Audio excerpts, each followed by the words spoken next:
Most people interpret this Sunday's gospel the way that Jesus instructs us in the end. Wheat equals good people. Weed equals sinners. Everyone will be sorted out. Weeping, wailing, gnashing of teeth if you're a sinner.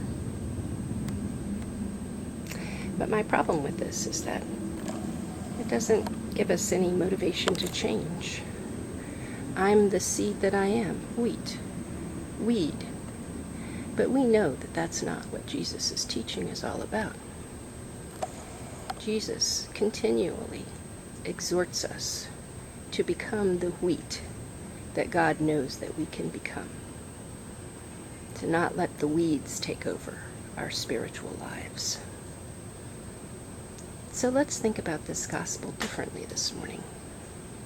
Let's see what we come up with.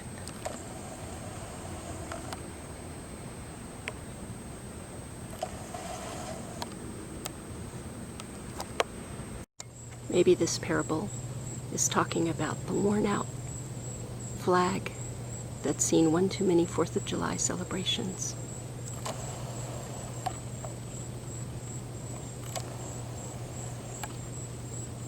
The Christmas wreath, still up even though it's July.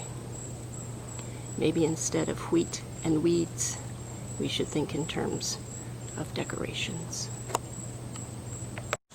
We need to keep trying spiritual practices, looking for the ones that will adorn the wreath, looking for the wreath that fits the door that we're living now.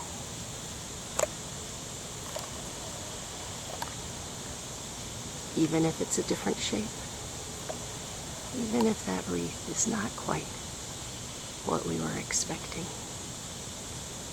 Different seasons bring different strategies.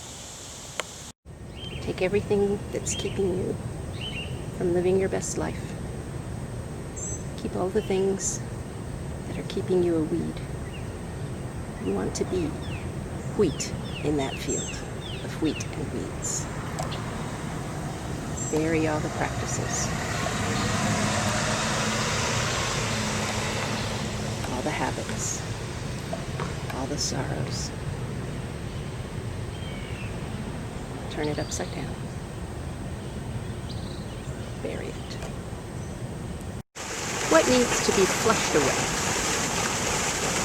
Maybe you already know.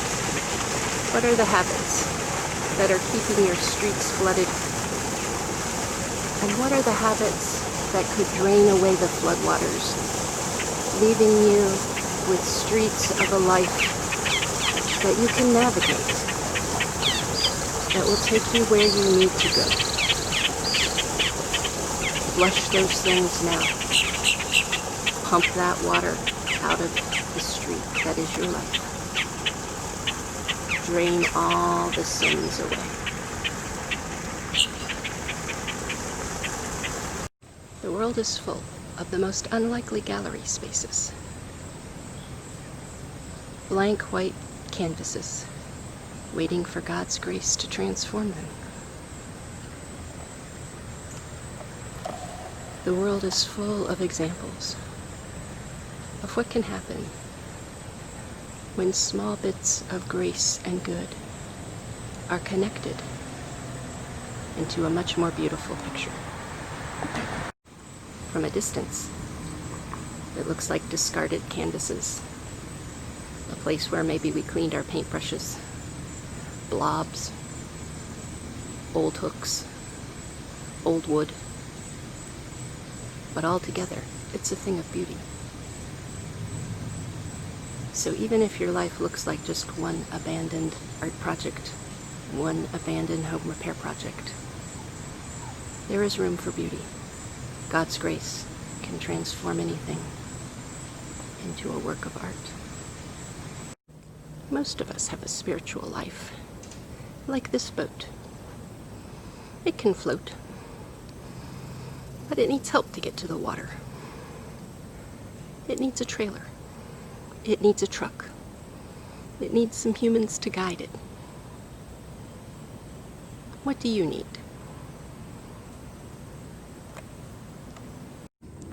good spiritual practice will give us nourishment.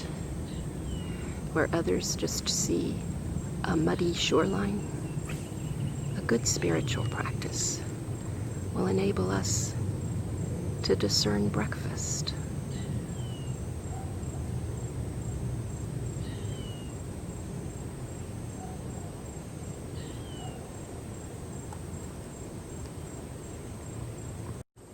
Maybe instead of wheat and weeds, we should think in terms of succulents, finding a new home in an old tree trunk.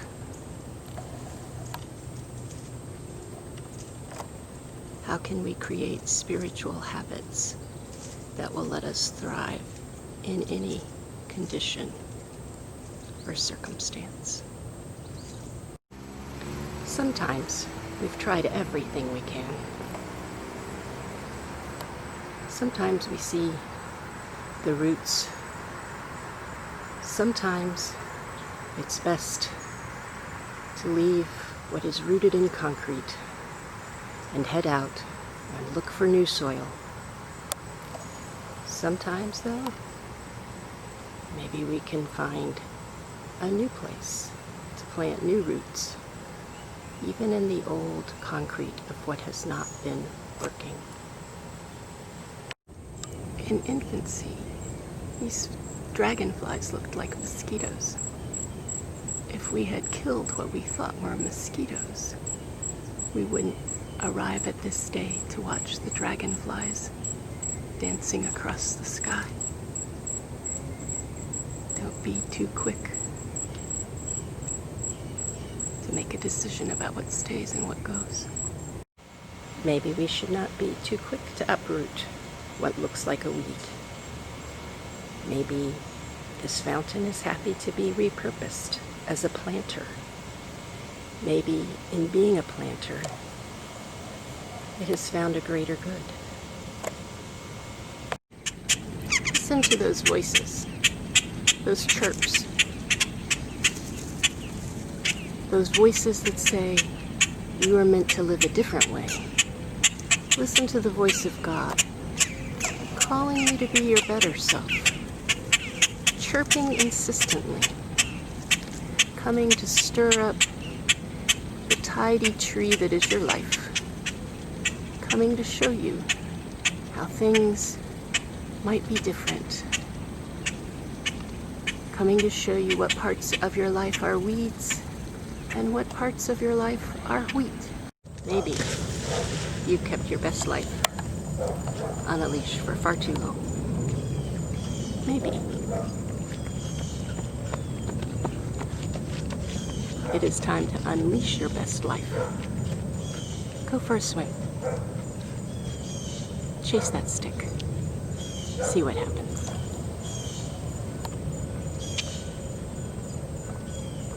Dive in to the waters of God's grace.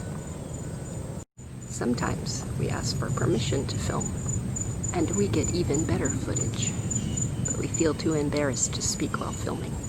So enjoy this next bit of footage of the leaping dog. Imagine what your life would be like if you threw off everything that makes you feel afraid and dove in.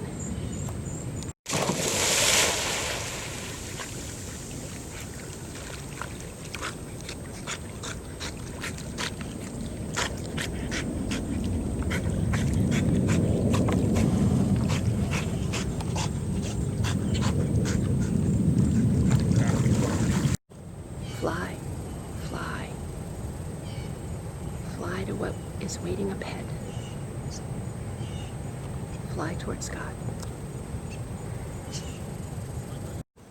Maybe we have cultivated a spiritual life, like a beautiful orchid. But even beautiful orchids need some watering when the season turns dry. What water does the orchid of your spiritual life need?